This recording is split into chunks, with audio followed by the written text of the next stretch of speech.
ഏട്ടാ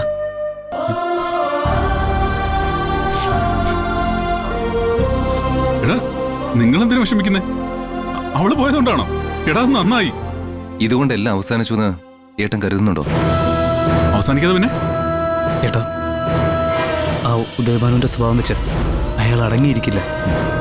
അതെനിക്കറിയാം. അയാളുടെ സകല കളികളും കണ്ടിട്ടുള്ളവർത്തും തന്നെയാ ഞാൻ. പക്ഷേ ഇനി എന്നെ പറ്റിക്കാൻ അയക്ക് അയാളുടെ മോൾക്കും പറ്റില്ലടാ. ഏട്ടാ, ഏട്ടൻ ഇതൊക്കെ ഇത്രയും കാലം എങ്ങനെ സഹിച്ചു? അത് ആലോചിക്കുമ്പോഴാ. അല്ലാതെ എനിക്ക് എന്ത് ചെയ്യാൻ പറ്റൂടാ? സത്യങ്ങൾ അറിയുന്ന നിമിഷം നമ്മുടെ അച്ഛനും അമ്മയും തകർന്നു പോകുന്ന എനിക്കറിയായിരുന്നു.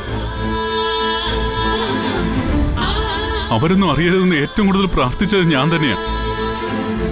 ഞാൻ എത്ര വേദനിച്ചാലും എന്റെ അച്ഛൻ സങ്കടപ്പെടരുത്, അത്രേ ഉണ്ടായിരുന്നുള്ളൂ എനിക്ക്. എടാ, പക്ഷെ നമ്മുടെ മാമൻ കൂടെ ഇവിടുന്ന് ഇറങ്ങിപ്പോകേണ്ട സാഹചര്യം വന്നപ്പോ ഞാനൊന്നും നോക്കിയില്ല. ഇനി അവൾ ഇവിടെ നിൽക്കാൻ പാടില്ലെന്ന് ഞാൻ തീരുമാനിച്ചു.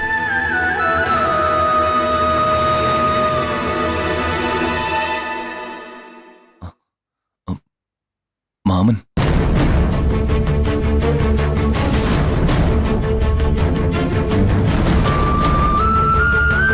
മാമ, മാമ, നിങ്ങൾ ഒരു തെറ്റ് ചെയ്തിട്ടില്ലെന്ന് ഞാൻ തെളിയിച്ചു മാമ. മാമൻ നിരപരാധിയാണെന്ന് ഇപ്പൊ എല്ലാവർക്കും മനസ്സിലായി. ഇനിയും മാമൻ കൃഷ്ണമംഗലത്തിൽ നിൽക്കരുത്. മാമൻ ഇങ്ങോട്ട് തിരിച്ചു വാ. ഞാൻ നിരപരാധിയാണെന്ന് നീ തെളിയിച്ചു അല്ലേ? അതെ മാമ.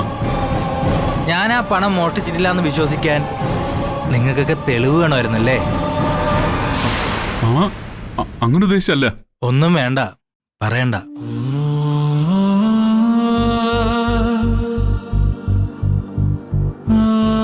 തെളിവ് കിട്ടിയല്ലോ അല്ലേ?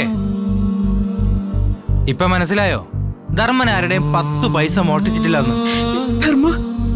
വേണ്ട, ധർമ്മ എന്ന് വിളിച്ചാലേ എന്തോ ചേച്ചി എന്ന് വിളിച്ച് ഓടി വരുന്നൊരു ധർമ്മൻ ഉണ്ടായിരുന്നു. മണ്ടനായ ആ ധർമ്മനെ കുറിച്ച് ഓർക്കുമ്പോ എനിക്കിപ്പോ സഹതാപമാ.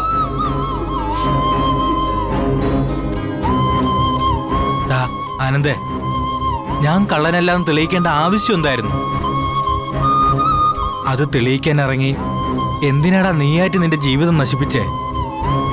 വേണ്ടായിരുന്നടാ. മാമ മാമ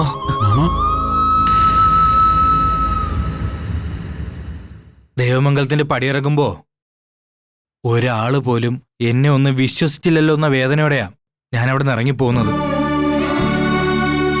എടാ, ദേവിയെ ഞാൻ ന്യായീകരിക്കുകയോ അവളുടെ ഭാഗം പറയുകയല്ല. അവളുടെ ഭാഗത്ത് എവിടെയെങ്കിലും ഒരു ശരിയുണ്ടാവുമെന്ന് എനിക്ക് തോന്നി. ചിലപ്പോ അതെന്റെ സംശയമായിരിക്കും.